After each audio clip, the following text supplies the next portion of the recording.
Hello everyone and welcome back to my channel. I hope you're so well and welcome to another installment of a little series I like to call Let's Get Baked. If you guys are new here or you didn't see my first Let's Get Baked, the premise is that I follow along with the Great British Bake Off, what's it called? The Bake Off box, which is a monthly subscription, and I bake along and I make the recipes. Last month was a chocolate cake, a chocolate ganache cake, and this month we are making banana loaves. And to be honest, in the last video I got all dressed up, all dolled up for you guys, and was like, oh yeah, this is how I'd want to look if I was on the Great British Bake Off. And then as soon as I saw that we were making mini banana loaves, the only thing that banana bread makes me think of is lockdown, so we've gone for lockdown chic for this video. I feel like it's only fitting. Hello, Tim. If you guys have got your subscription to the Bake Off box and you've got this month's box and you've been waiting for me to make this video, then go grab it now. Bake along with me and let's make some banana muffin mini loaves. Here's how we're looking. Got all of our goodies. Okay, so like I said last month, each box comes with a piece of kitchen equipment that you can keep and use, which I think makes the boxes more worth it. It makes it more of an investment because there's things that you would actually use. The kitchen utensil accessory, whatever you want to call it, for this month is this adorable, I love this so much, it's a little baby loaf tin. So you can make 8 baby banana muffin loaves using this and continue to use it. We also need a piping bag, which comes in the kit, and then of course the ingredients. So we have dried banana chips, caster sugar, flour, icing sugar, light brown sugar, and some walnuts as well. I'm gonna change the angle of the camera and let's get baking. Okay, we just had a little bit of a stressful situation. I realized that my box didn't come with the recipe card, so that was pretty bad.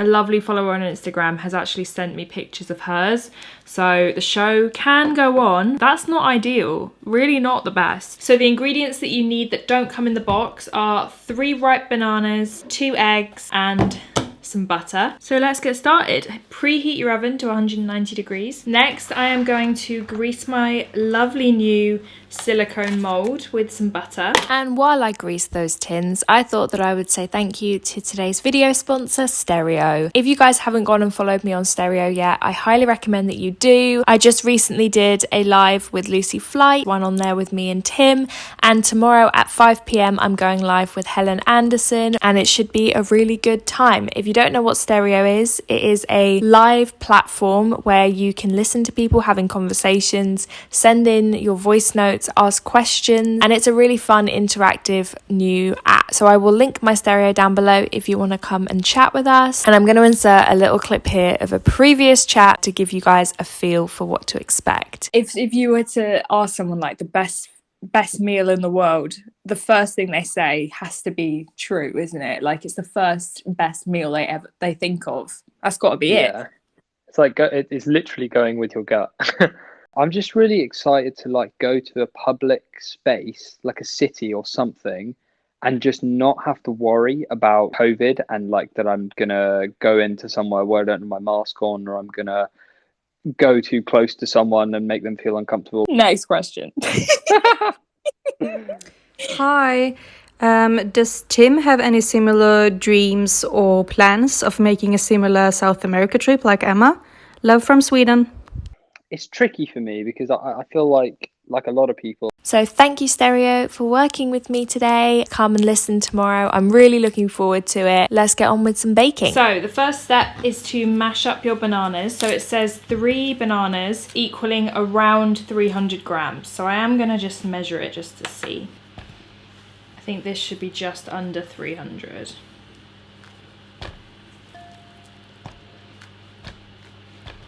Yeah, 270 grams, so just under. Then you want to mash them. I have a feeling this one's going to be a lot simpler than the chocolate ganache cake. Everyone can make a banana bread. Lovely. The riper the better with bananas, so I'm going to set them aside. Place the butter, caster sugar and light brown soft sugar in a mixing bowl and use an electric hand whisker.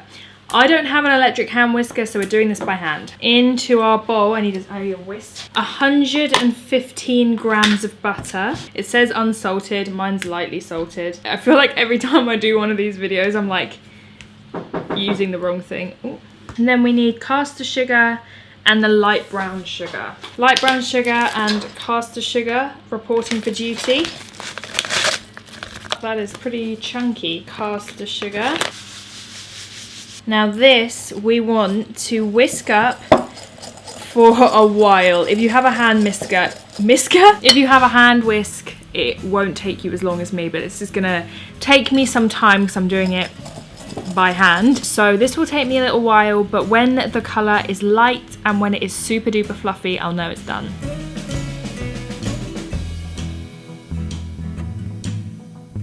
See, it's kind of like this caramelly colour at the moment because of the brown sugar. So once it's done, it will be a paler shade.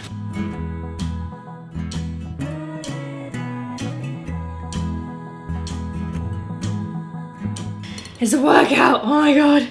Okay, here is how we are looking. Pretty fluffy and light. Using Tim's really beautiful bowl. Look at that, his foot bowl. Tim doesn't even like football. I'm gonna crack 2 eggs. Oh, we've gone very dark. Sorry, it's very windy, so the sun's going in and out. Just lightly whisk them up, just to break up the yolks. Add 1 egg and mix well. To prevent the mixture from splitting, add 2 tablespoons of flour. I'm gonna pour in half the mixture, or half the egg. It's not a mixture of anything. And then I'm gonna do a few teaspoons of flour. Mix this together. Looks pretty good. That is silky, look at that. Oh, that is a nice looking mix. Stir in the remaining egg. I'm gonna put in 1 more teaspoon of the flour and then stir. The flour is actually a trick I learned from the Bake Off box, so that's something I do all the time now. Adding flour whenever you add the egg. It is such a handy tip. That looks really, really good. I'm very happy with how that's looking. Okay, now you want to add 1/3 of the flour. Now the flour is actually flour and also the raising agents as well as some cinnamon, so it's not just the flour. So if you actually want to make this recipe yourself, you need to use those ingredients, but I will put the recipe down below for you. Perfect. Beautiful. Then add some more. Give it another mix. Now I'm going to add the rest of the flour mixture. I'm going to start to give that a gentle stir, and then I'm going to add in the banana. Cool. It's not fully mixed yet, but I'm going to go in with the banana now. I don't know whether you can see, but the banana has let out so many juices. I bought my bananas really early so that they could get super duper ripe for this recipe, because they get really sweet and they let out loads and loads of juice. Just really helps that lovely texture, as well as making your banana bread really, really sweet. The riper the bananas, the sweeter the bananas. And I like mine a little bit chunky, so I did leave some kind of chunks of banana in there, but you can make it completely smooth if you want. The next ingredient is the walnuts. I'm gonna put in most of the walnuts. I do want to decorate with some walnuts, so I'm gonna put the majority in, but just save enough for like 1 or 2 to go on the top. And then you wanna gently fold them through. I love walnuts in banana bread. Just adds such a lovely kind of crunch, but also they're really smooth and buttery when it comes to nuts, so it just adds that lovely like crunch and then soft, chewy amazingness. It's so good. The recipe doesn't call for chocolate chips, but oh my god, where is the sun gone? There we go. The recipe doesn't call for chocolate chips. Banana bread is always just a little bit better with a little bit of chocolate, so I'm not adding loads, just a sprinkling, and I'm going to fold them through. Because they're only little loaves, they'll probably only have like 1 or 2 chips per loaf. We are almost there, my friends. Oh, there's icing, so it doesn't actually matter if the walnuts go on top. Okay, fine, I'll just put all of them in. Whatever.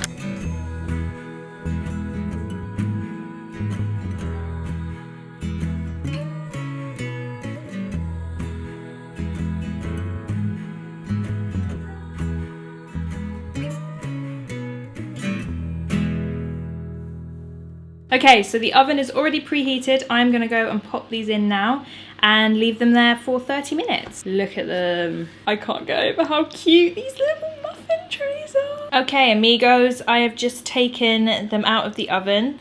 I'll show you them in a moment. They are adorable. But now it's time to make the icing. So, going back in with our... Whoa. Nearly dropped my phone. Going back in with the butter. 135 grams of unsalted butter. Tim just made me a tea. Amazing. It says beat until very soft and smooth, to be honest. It's already pretty soft and smooth, but I'll give it a bit of a beat. It says in the recipe to add half at a time, so I'm gonna sieve it in. That's about half.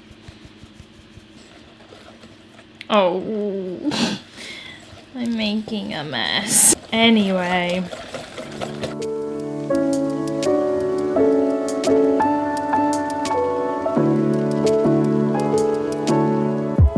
Okie dokie, so I have whipped up the icing. I'm not gonna lie, it's so hot in here that I feel like it just keeps melting. So we're working with what we've got. I'm going to pop my icing bag into a tall glass. Oh my god, I just threw the whisk and icing went absolutely everywhere. My bad. Pop you in here. Yeah, it's it's melting. It's not quite as thick and frothy as I would like, but it's okay. Give it a little twist. Now you got your piping bag. They're a bit warm still, so definitely let them cool, but I haven't done that. Snip off the end of your piping bag. Pipe back and forth in an S shape.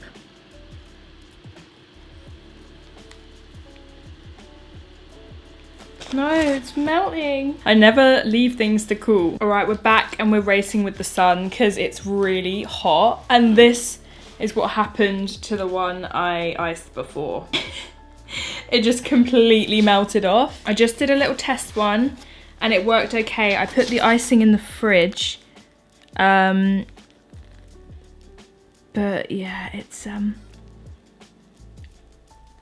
little bit warm for them, I think, right now. I'm not sure whether you've picked up. I'm a bit of an impatient baker. Okay, I don't like waiting for things to cool. Clearly, I don't learn my lesson. I'm also, wow, terrible at icing.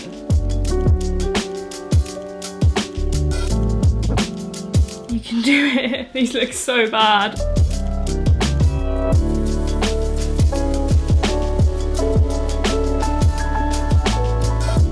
Okay, don't look at this one, okay? Don't look at it. Right, what am I doing now? I think, so maybe I was supposed to set aside some walnuts for the top. Wow, I did that naturally and then I decided not to. I'm a mess. Just banana chips it is then. It kind of hides how bad the icing is. Oh my god, I'm obsessed.